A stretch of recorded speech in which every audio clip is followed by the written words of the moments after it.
Biggs, what's good, man? What's the word, family? I can't call it, man. Yo, thank you for taking the time out to do this with me, man. I really appreciate you. Yeah, it's all good. Yeah, man. For Yeah. people that don't know who you are, like I was telling them, if they don't know who they are, they don't have a computer, they don't know nothing. Oh, they could just go over to my page. They could figure that out.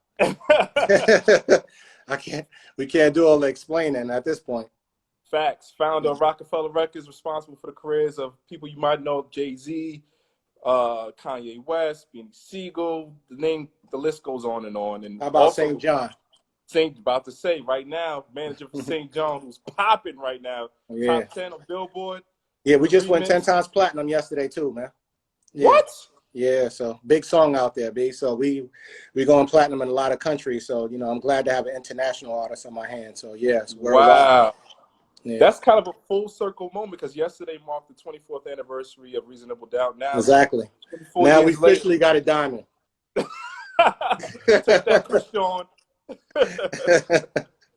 That's awesome. Congratulations. But how do you plan on celebrating that once things are back to normal? That's a good question. We don't know what the new normal is. So, we don't have no idea. We're just waiting for something to happen and just react, But yes, it's a lot going on right now. So, at the same time, we're happy, but it's not really about celebrating, Yeah. It's about trying to push this movement and get the agendas heard and get things across that we all need for the culture. Right, absolutely. What made you want to get back into music business, Biz? And you remember on your show, right, on Rap Radar, I remember saying like never, right? I said never so many times. But I ended up doing this interview with Van too, Van Lathan, and he asked me would I ever get back in the music business. And I said, you know what, if I could start Roc-A-Fella over, who would I start with? And I said St. John. I said that's probably the most exciting artist that can probably get me to do something like that. And after him and I became friends and built a friendship, a few 3-4 months went by, and then I decided to go in with Jay and Tata's blessing. Right. St. John is like one of the most exciting new artists right now. So I'm glad that he's in the right hands, and I know you're gonna steer his career in the right direction. So I'm excited to see the growth. Thanks, bro. But right now, I'm really excited to see things that you've collected over this 24-year journey, Biggs, because your story, the Roc-A-Fella story, is one of the greatest stories of hip hop history, and you being a part of it.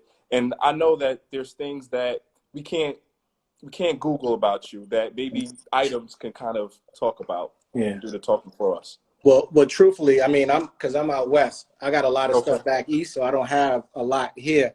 But I got a few things, you know what I mean? Okay. And since yesterday was the anniversary, we could start with these Reasonable Doubt one of ones.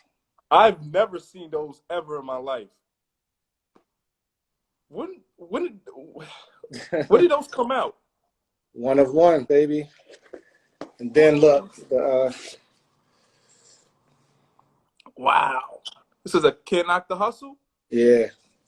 Wow. When did you acquire those, Biggs? I have these now for what I think about 2 years, something like that. Yeah, 2 years. So they one of one, I know Jay, Dame, everybody, Emery, everybody asked me for it, but these gonna stay with me. Yeah, and I got some more one of ones. I got these, the Roc-A-Fella. Wow. Is that an Air Max 90?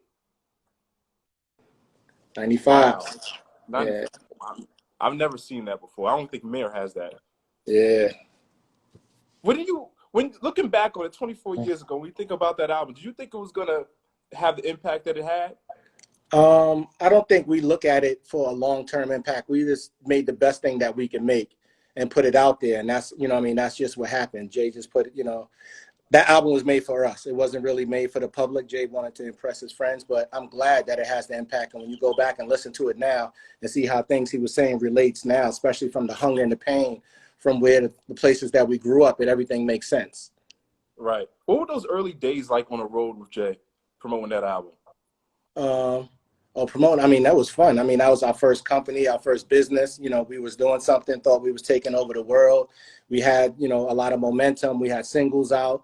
Jay, was just killing the shows. So, between that and drinking all the champagne, we was kids, man. I was only 22 years old.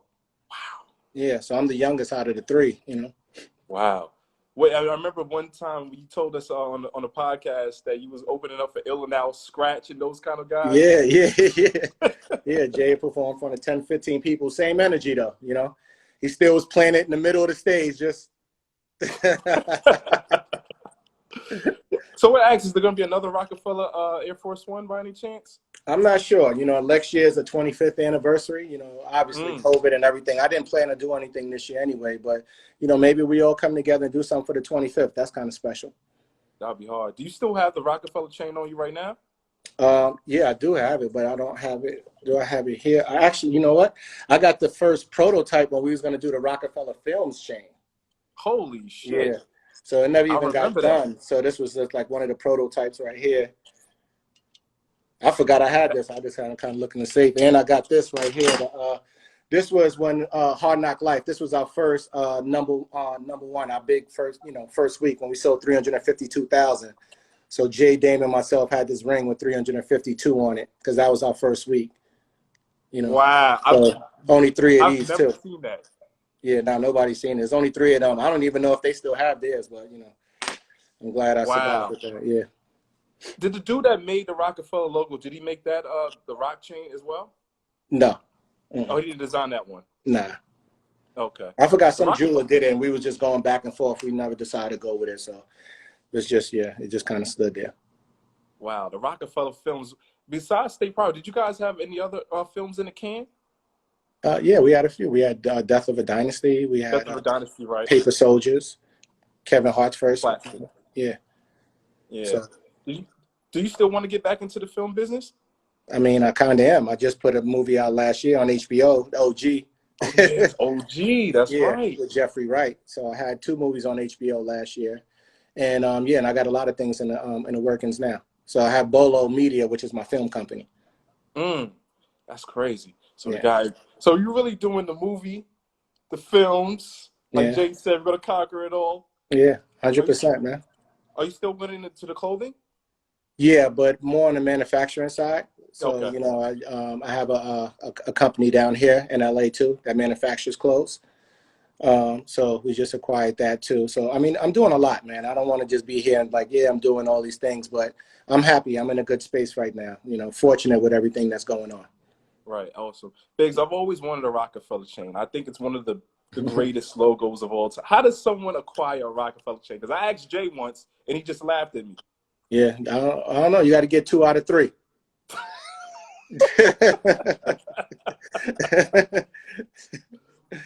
Yeah, I gotta run up on Dame and ask him. Okay. Yeah. Do you? I said, Jay, can I get one? He's like, yeah. It's messed up. Yeah. Did you ever get yours back from Noriega? No, we're still looking for that chain. I just found I got all the original pictures too of me chaining him, everything. So I just found all of that too. I'm gonna be putting that up on a gram shortly, just to give the proof that Nori's out there with this chain and won't give it back, man. Yo, Biggs, I know that you're out west, and you know, I guess a lot of your stuff is on the East Coast. What is something, I mean, that you might have or might not have that's like really significant to you during this whole journey of your career? The footage, you know, having like all this early footage. I probably have footage that nobody else have. Really? Yeah, a lot of stuff with Rockefeller. I got like the Rock files, you know. I got, you know, maybe 3-4 hours before we even started, you know, with Kenny Burns and everybody down in Atlanta. We got things, you know, so I was able to just gather a lot of stuff. So, you know, between storages and, you know, things east and out here, it's a lot of stuff. And I think the footage is probably because you could go back and actually look at the stuff and then, you know, and remember those times that, you know, we were building and trying to get to these places. Would you ever put that out, maybe like on a DVD or some sort of network? Yeah, maybe, you know what I mean? But, you know, we ain't talking about that right now. It's there, but, you know, hopefully one day, you know, people, we're able to tell a story on, you know, from the very beginning, talking about our individual lives and how we came together and what we built. And even as we, you know, we didn't do things together no more, just kind of the, you know, the paths that everybody took, I think is a good story to tell. That's awesome. I know we're embarking on, I think, the 20th anniversary this year of the Backstage film. And yeah, every year right now is the anniversary, so this year is great. Yeah, yeah, I can't even keep up. Yeah. What is that like? How does it make you feel when you look back on it? Like something like 20 years? Does it feel like 20 years? At this point, because the memories right now, I need to see the footage and stuff to kind of remember. But I mean, the best part about it is the legacy, seeing that everybody that came through us, or a good amount of people that came and worked with us, all went on to do great things. I'm more happy about that. I love, I speak about the girls all the time. I can't get enough of that. Carlene, Shaylee, Eve, Right. Shari, Latrice, Shaka, Emmanuel. Obviously there's a lot of guys who went on to do great things, but I'm really happy at that, that they all went and built something on their own. I don't know. You couldn't be more than proud than Kanye West with the news that just came out. Yeah, I just seen that today. I was just talking about a little while ago. I don't understand the deal, but I heard that, obviously that is something significant.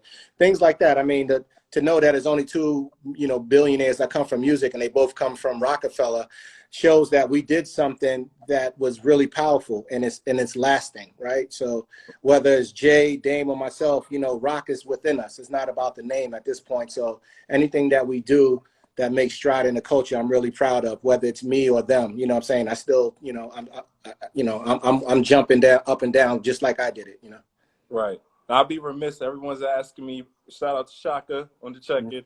Yeah. I'll be remiss. Everyone's asking about your brother Mal. He's becoming this internet celebrity of his own. What do you think about his success and everything that's going on with him and Joe Budden? I mean, that's dope. It's funny because it's a lot of us. It's 8 boys, right, in my family. Wow. So everybody under me actually got into the music, with Shalik, Maul, and hip hop. So it's funny, somebody pointed that out the other day, and I was like, wow. It was like, everybody's kind of taking, followed your path. So it is good to see. And everybody did it on their own with different businesses, found, their own pocket, and then was able to build off of that. I mean, I love it. That's awesome, man. Yeah. Well, Biggs, man. I don't know if you got any more things to show off, but in the meantime, I know, Biggs. I know you're a busy guy. Just wanted to just thank you once again for just even checking in, man. But once appreciate again, it, bro. Can you show off that ring once again? 352. Hard Knock Life, 352,000. This was our first week, and then we was #1 for like 9 weeks in a row. Wow. Do you think we can ever get back to that era of people selling records like that? Well, St. John just went 10 times platinum, so that's all I got to say. We might be here. Are you gonna get like a big ass a 4-figure ring with that? Nah, I actually don't. I don't even wear jewelry no more. You know what I'm saying? I might put the chain off or something. But I'm not into jewelry no more. That's awesome. Well, thank you, Biggs. I appreciate it, man. All right, thanks for having me, fam. Once this is over, we're gonna check back in. There you go. Another episode of the books with the man, the myth, the legend, Kareem Biggs Burke. I ain't never seen that ring before, man. 25,000? Whatever the amount is. I don't think it's gonna happen again. Shout out to Cutmaster C. Holy shit. If you don't know Cutmaster C, I used to cop his mixtapes on Jamaica Avenue, man. Shout out to JayZ Bell. And the check-in. Shout out to Shaka. Of course, shout out to Mel. Shout out to everybody for checking in this week. We never know who's gonna pop up, man. I really wish Biggs was home. I'm sure he has a lot of things back at the crib. Shout out to Hovain. But we're gonna get it in. Shout out to Simone. 325,000. 352,000. I don't think people are ever gonna make those numbers again, man. But we never know who we're gonna run into next week, man. Man, just easy skating. Yeah, Queen's always in the house, man. Always in the house, Jazzy. So check back in with you guys next week. Thank you guys for the support. Make sure y'all subscribe. Subscribe to the channel. Continue to grow. Shout out to Level Magazine for talking about us in the newsletter that just put out. And yeah, that's about it. Rap Radar Podcast will be back. Shout out to Jay Hair. And yeah, we're gonna get to it next week. Feeling when I first hit Nip. Oh, that's a good question. No Limit asks, what was my feeling when I first heard Nip shout you out on Count Out That Loop? I was surprised. I didn't know that he did that. I actually premiered that song on Shade 45 on Rude Jew's show. And I think I was a co-hosting with Food Kid that day. And I was happy that he did that. And I thanked him when he was around. Thank you. Appreciate everybody. So check back in next week. Salute.